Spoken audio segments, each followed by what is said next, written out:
આજ તો ભાઈ હેરાન થઈ ગયો. આજનો નવો દિવસ નવા વ્લોગ સાથે. કેમ છે મિત્રો? સ્વાગત છે તમારું મારા નવા મિની વ્લોગમાં. તો હું આવી ગયો તો દુકાને મોટા ભાઈ, અલીભાઈ, શ્યામભાઈ બધા બેઠા હતા. તો દુકાનેથી હું આવી ગયો એક એસી રિપેરિંગમાં. એસીમાં E5 ની એરર આવતી હતી, તો ઇન્ડોર આઉટડોરની પીસીબી ઉતારી લીધી છે. જસદણ એક કામ પતાવીને રિટર્ન આવતો હતો, ત્યાં તો ડીઝલના કેરબા ને કેરબા. હો ભાઈ, તો આપણે તડકામાં રિક્સ લેતા જ નથી. બિલકુલ રિક્સ નહીં લેને કા. મોઢે બાંધીને થોડીક વાર ડાકુ ભલે બનવું પડે, પણ તડકો નહીં ખાવાનો. તો હું નીકળી ગયો તો પાછો જસદણ જવા માટે. થોડીક વસ્તુ લેવાની હતી. ત્યાં તો ચેન ચક્કરે પૂરા થઈ ગયા હતા, તો ચેન ચક્કર ને ચેન કવરે લઈ લીધું. હારે આજે હતો રવિવાર એટલે એકે ગેરેજ ખુલ્લું નહોતું, તો હાથે જ ટાયર ખોલી નાખ્યું અને નવું ચક્કર ફિટ કરી દીધું.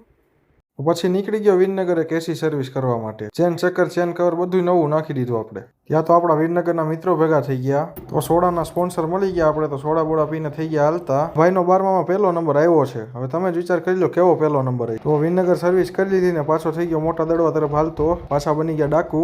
ડીઝલની જરૂર તો આપણે પડે, તો હું કેરબા લઈને લાઈનમાં ઊભો રહી ગયો. પણ મારો વારો જલ્દી આવી ગયો. કમેન્ટ કરજો જી કેમ જલ્દી આવી ગયો હશે. મને પણ ખબર છે વ્લોગ થોડાક મોડા આવે છે, પણ ભાઈ કામ જ એવું છે તો શું કરવું, એડિટિંગ કરવાનો ટાઈમ જ નથી મળતો. તેથી હું ટ્રાય કરીશ કે ટાઈમે વ્લોગ આવી જાય.